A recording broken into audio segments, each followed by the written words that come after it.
Pemirsa, bagi Anda yang baru saja bergabung, berikut berita pilihan hari ini.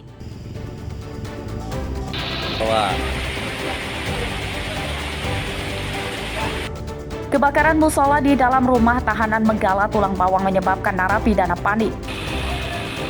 Di LP Tulang Bawang.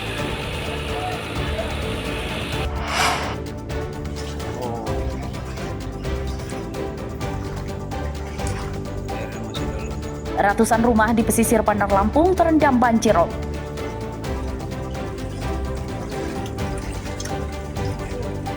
Ini korbannya nih, Pak.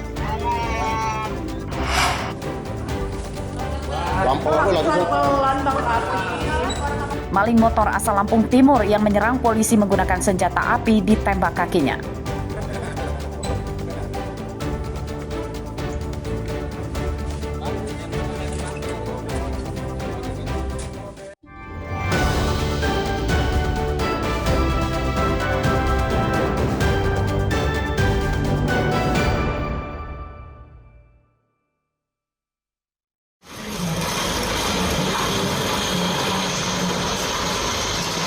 Ribuan botol minuman keras dan belasan juta rokok ilegal dimusnahkan oleh petugas Direktorat Jenderal Bea dan Cukai Sumatera Bagian Barat di Bandar Lampung.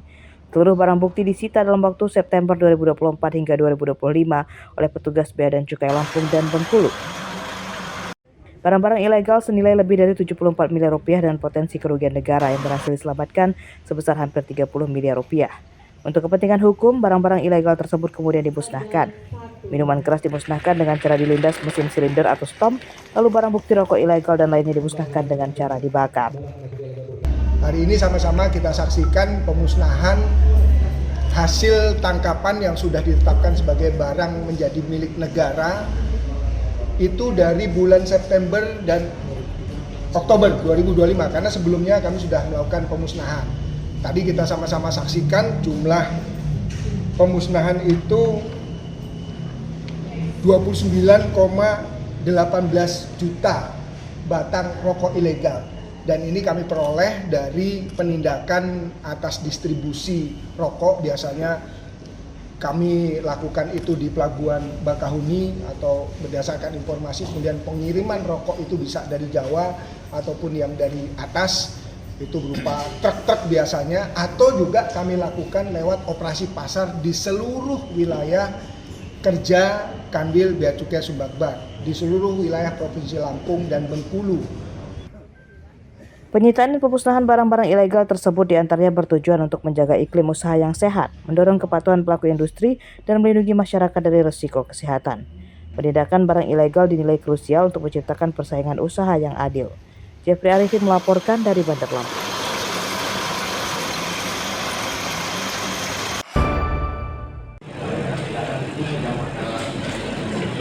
Mantan Sekretaris Daerah atau Sekda Pringsewu Heri Iswahyudi Kamis pagi dituntut di penjara selama 4 tahun 9 bulan oleh Jaksa Penuntut Umum. Heri Iswahyudi jadi terdakwa dalam kasus korupsi dana hibah yang mengalir ke Lembaga Pengembangan Tilawatil Quran atau LPTQ Pringsewu. Terdakwa Heri Iswahyudi merupakan ketua lembaga tersebut. Dalam pembacaan dakwaan, jaksa menyatakan terdakwa diduga menyalahgunakan wewenang jabatannya untuk mendapatkan dana hibah dari Pemda Pringsewu ke lembaga yang dipimpinnya pada tahun 2022 sebesar 3 miliar rupiah. Penggunaan dana hibah tersebut menimbulkan kerugian negara hampir 600 juta rupiah. Modus korupsi yakni membuat laporan keuangan dari kegiatan fiktif. 4. Menjatuhkan pidana tambahan kepada terdakwa Heri Iswahyudi MAG bin Hasan untuk membayar uang pengganti sejumlah kerugian keuangan negara sebesar Rp109.993.996 yang dikurangi dengan barang bukti berupa uang yang menjadi titipan sebesar Rp80 juta, sehingga uang pengganti yang dibebankan kepada terdakwa adalah sejumlah Rp39.243.996. Fakta-fakta yang jaksa sendiri tuliskan dalam dakwaan tersebut bahwasanya tidak ada kaitan langsung kepada klien kami. Contohnya apa, Bang? Seperti kita tadi bersama-sama perhatikan dalam proses dia yang dimaksudkan menimbulkan kerugian negara itu dilakukan oleh saudari TP dan saudara R. Saksi lain yang sudah jadi terdakwa juga Bang ya? Betul. Nah, di sana juga menyebutkan bahwasanya yang bersangkutan itu memberikan izin ataupun sudah melalui proses meminta izin dahulu kepada klien kami, yang mana itu hanya pengakuan. Klaim dari saksi Klaim TP dari dan saksi TP dan R. ya. Korupsi dana hibah di LPTK kini berjumlah 3 orang.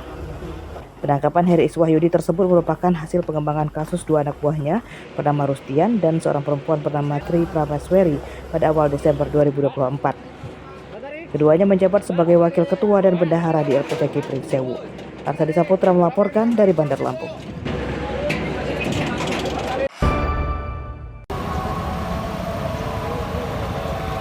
Para pejabat tinggi di Lampung mulai dari gubernur, bupati, wali kota, dan seluruh anggota DPRD Kamis pagi berkumpul di Balai Keraton di lingkungan kantor kegubernuran untuk menghadiri sosialisasi pencegahan korupsi oleh petugas lembaga Komisi Pemberantasan Korupsi atau KPK. Sosialisasi dihadiri Ketua KPK Setio Budianto. Ketua KPK menyatakan pentingnya kerjasama dan komitmen seluruh unsur pemerintahan dalam membangun tata kelola anggaran yang bersih, transparan, dan akuntabel yang jadi kunci agar korupsi tidak terjadi. Langkah pencegahan korupsi harus diperkuat, terutama bagi kepala daerah yang baru menjabat. Pengalaman buruk dengan ditangkapnya 4 kepala daerah di Lampung pada masa lalu diharap jadi pelajaran berharga untuk para kepala daerah yang sekarang.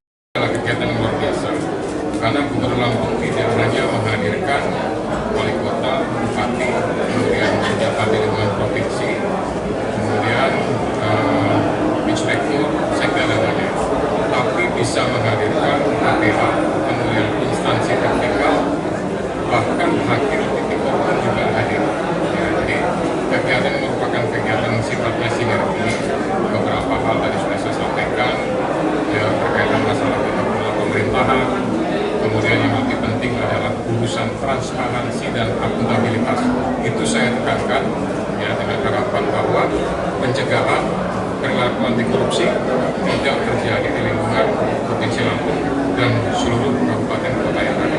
Oleh semua ketua DPRD seprovinsi Lampung, juga dihadiri oleh bupati dan wakil bupati, juga wali kota, wakil wali kota seprovinsi Lampung, alhamdulillah hadir semua, juga inspektorat seprovinsi Lampung, instansi vertikal, alhamdulillah hadir semua.